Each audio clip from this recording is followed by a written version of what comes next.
یہ فلسفے کے بڑے چوٹی کے مسائل ہیں. ایپسٹیمولوجی ہے، ایتھکس ہے، اور یہ کہ میٹا فزکس ہے. یہ تمام مسائل دنیا میں آتے ہیں ہر باشعور انسان کے. یہ دوسری بات ہے کہ اکثر لوگ بے شعور ہوتے ہیں. وہ یہ کہ ہر معاشرے میں جس میں آنکھ کھولی اس میں جو کچھ بھی لوگ مان رہے ہیں انہوں نے مان لیا. 100 خداؤں کو مان رہے ہیں، 100 کو مان لیا، چلو گاڑی چلاؤ. کوئی جو بھی ان کے تصورات اور عقائد اختیار کر لیا اور چل پڑے بھیڑ چال. لیکن یہ کہ ہمیشہ آپ نے دیکھا کچھ نہ کچھ لوگ دنیا میں ایسے رہے کہ جنہوں نے محض اس وجہ سے کسی شے کو ماننے کے لیے تیار نہیں ہوئے کہ چونکہ لوگ مانتے ہیں. They wanted to know it for themselves. ہم خود تحقیق کریں گے، تفتیش کریں گے، غور و فکر کریں گے. اب اس میں سوچئے، اگر کسی کا دل ان سوالات کے ان جوابات پر مطمئن ہو جائے جو انبیاء کرام نے دیے. انبیاء کرام نے کیا جواب دیے؟ سب نے دیا ایک ہی جواب، سب کا. شریعتیں مختلف ہیں، منہاج مختلف ہے، ان سوالوں کا جواب ایک ہی ہے. یہ کائنات نہ ہمیشہ سے ہے نہ ہمیشہ رہے گی. ایک وقت معین پر اس کی تخلیق ہوئی ہے، ایک اجل مسمى، ایک وقت معین تک کے لیے. اس کا ایک خالق ہے اللہ، وہ واحد ہے اپنی ذات میں، صفات میں کوئی شریک نہیں اس کے. لا ضد له ولا ند له ولا مثل له ولا مثال له ولا مثيل له، کوئی اس جیسا نہیں.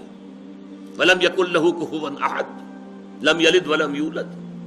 اس نے کائنات پیدا کی، اسی نے انسان کو پیدا کیا، انسان کو اشرف المخلوقات بنایا، فرشتوں کو اس کے سامنے جھکوا دیا، اور پھر انسانوں کی رہنمائی کے لیے ایک تو نیکی اور بدی کے کا علم الہامی طور پر اس کے اندر رکھ دیا، اور اس کے علاوہ اس نے اپنے نبی بھیجے، کتابیں بھیجی، شریعتیں نازل کی، رسول بھیجے.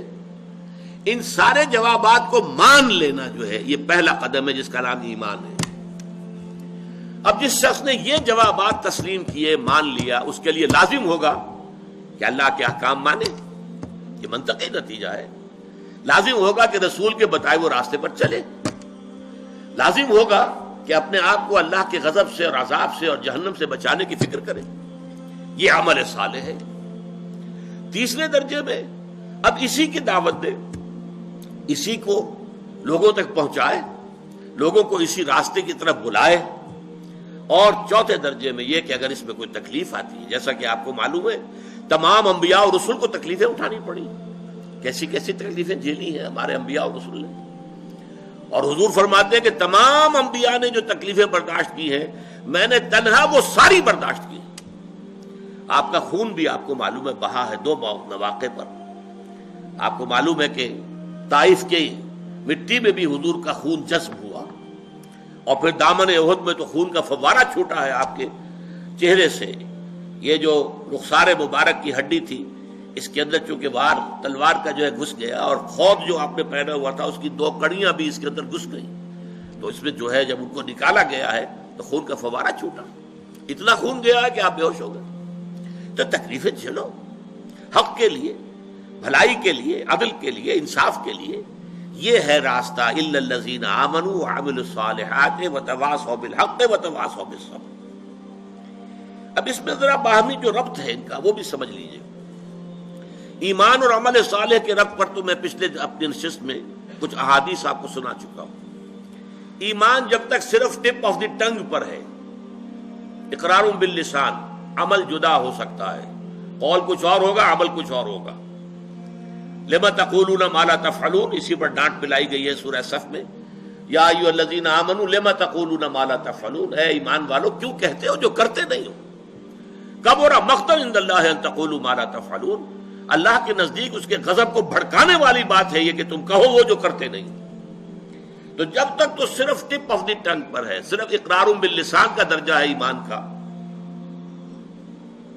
تو عمل علیحدہ قول علیحدہ، یہ متضاد ہو سکتی ہیں دونوں چیزیں.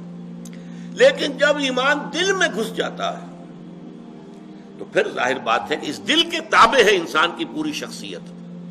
اس کے بعد کیا ہوگا؟ پھر عمل اس کے تابع ہو جائے گا، عمل اس کے مطابق ہوگا.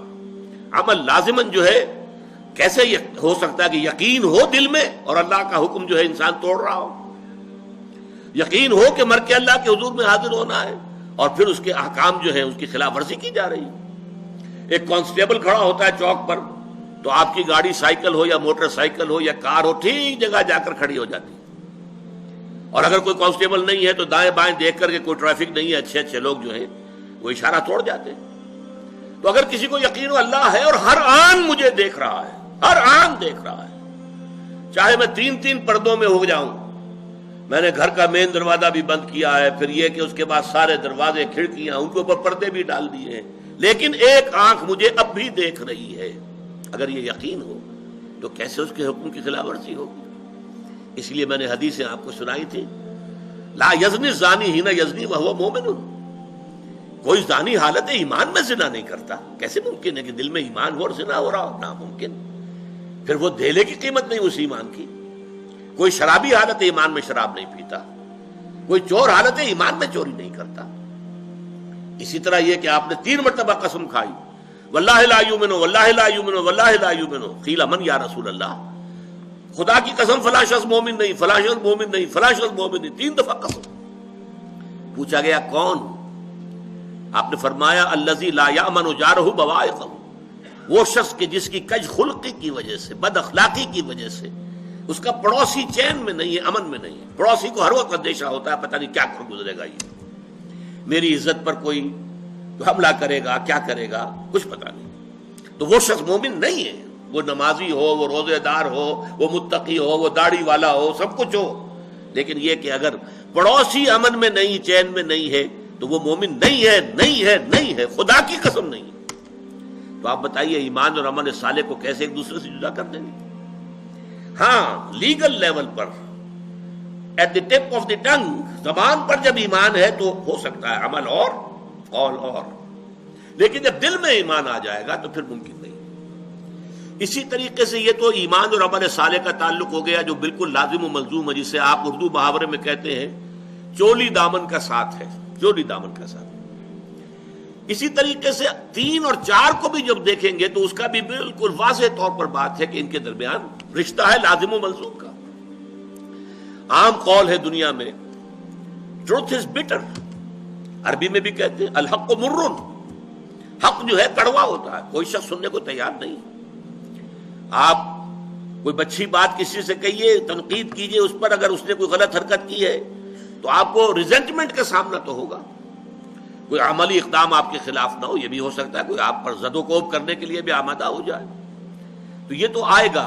خیر کی دعوت کو اور نیکی کی تبلیغ کو ظاہر بات ہے کہ ٹھنڈے پیٹوں برداشت نہیں کیا جاتا، یہ اس اعتبار سے لازم و ملزوم ہے۔ بدی جو ہے وہ آسانی سے راستہ نہیں چھوڑتی نیکی کے لیے، بلکہ نیکی کو قربانیاں دے کر اور محنتیں کر کے اور مشقت کر کے اور تکالیف جھیل کر ثابت کرنا پڑتا ہے کہ ہاں واقعی نیکی کا حق ہے کہ اس کا غلبہ ہو۔ تو یہ دونوں چیزیں، ایک ایمان اور عمل صالح لازم و ملزوم، تواصی بالحق تواصی بالصبر لازم و ملزوم، یہ جو درمیان میں لنک بنتا ہے 2 اور 3 کے درمیان، عمل صالح اور تواصی بالحق کا لنک کیا ہے، یہ ذرا سمجھنے کی بات ہے۔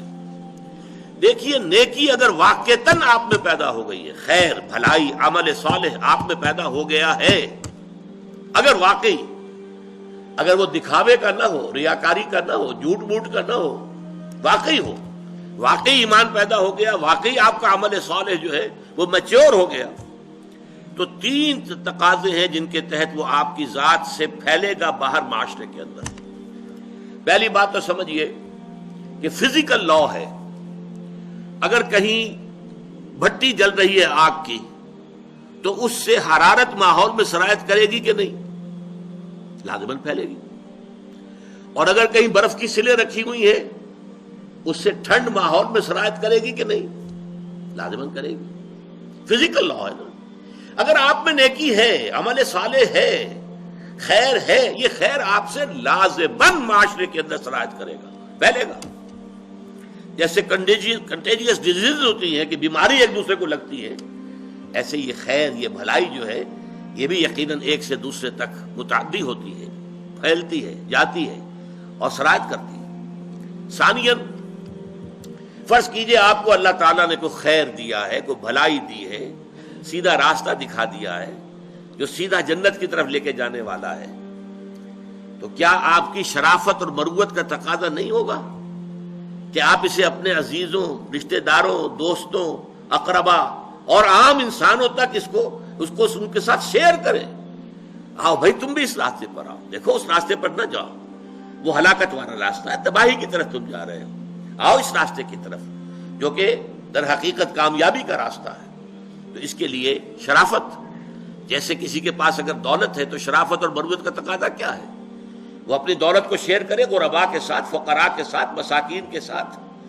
اس کو شیئر نہیں کرتا تو بخیل ہے, پھر وہ کوئی صاحب کردار آدمی نہیں ہے. شرافت اور مروت سے اس کا کوئی حصہ نہیں ملا ہے.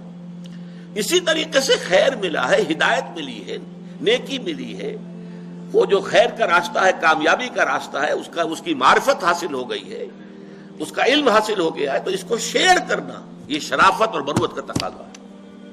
نمبر 3, اگر حق کو آپ دیکھتے ہیں کہ وہ مغلوب ہے, حق پامال ہے,